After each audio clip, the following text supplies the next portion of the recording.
Andre. I'm going to be a junior next year at Hunter.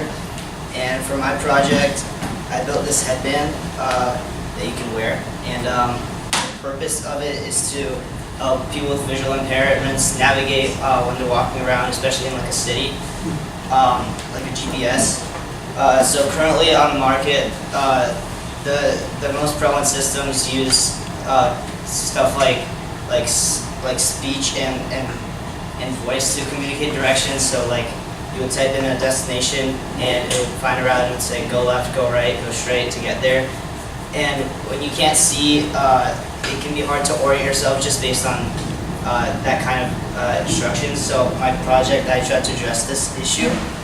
And so I'm going to pass it around while I'm speaking to demo it, because I think that's the most effective way to demo it. So right now it's just pointing to north, but as I'll go into later, I actually made an app for it that communicates with it, so if anyone wants to try it on, or if not, just pass it on. So it just goes around your head, and you should feel it over there. If you don't, I'm sorry.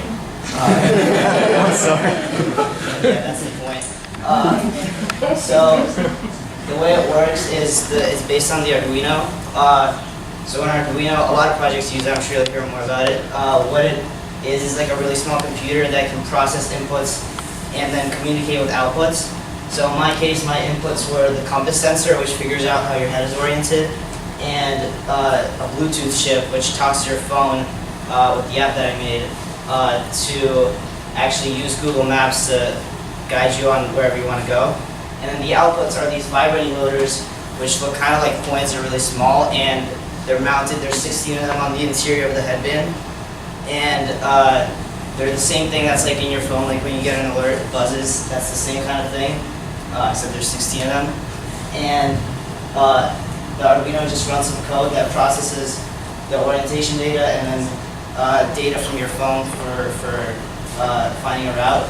And then it outputs that to the headband. So that's it for the electrical. The way my app works is this is what it looks like. So here for an example, I was at home downtown. So I typed in Empire State Building. It's a little hard to see. And what it does is it uses Google Maps to find a route there, because in a city you can't just go from point A to point B because there's like buildings. So it breaks it down into paths along the streets. And then what it does, I actually walked around and played with it, and it worked pretty well. So what it does is it guides you to your next straight line destination, so wherever you can walk without having to pass through buildings. And then as soon as you get there, it takes you to the next one, and then the next one, and then it guides you all the way to your destination in these straight line steps. So and then it communicates with the headband, of course, to buzz in that direction. And to supplement that, I also had spoken directions integrated into my app. So basically, just like as you're walking, it'll tell you, now you're at this intersection, you're 5 minutes away, etc. Just as a supplement to the haptic feedback. So that's my project. One thing I learned at Bluestamp, well, I've done projects before, but usually I would just like do them whenever I had a spare minute, and then when I was done, they would just kind of die on my desk. But at Bluestamp, they make you like make a website and like do this presentation. So what I learned was like how to be very rigorous and document my work, which I'd actually never done before. And it's very rewarding because you get credit for it. Thanks.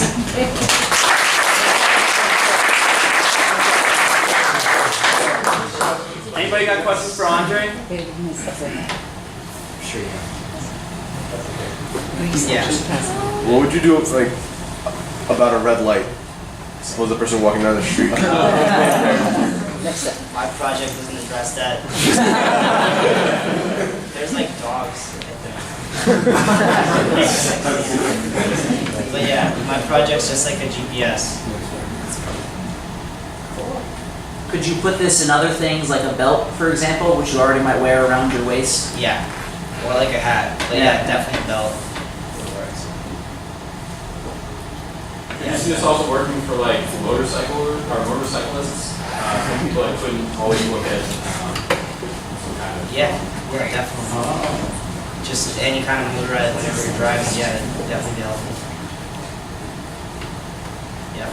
Is it possible to get this hairband in a form of glasses for visual impaired? And a form of what for visual impaired? Glasses.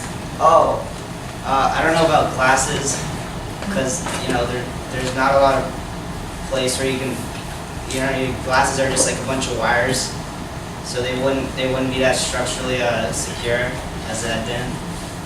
But I don't know, maybe anyone else? Next thing. All right.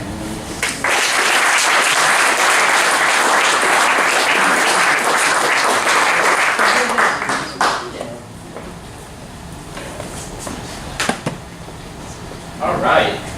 So when Andre came into this program, I was like, this is kind of crazy, right? And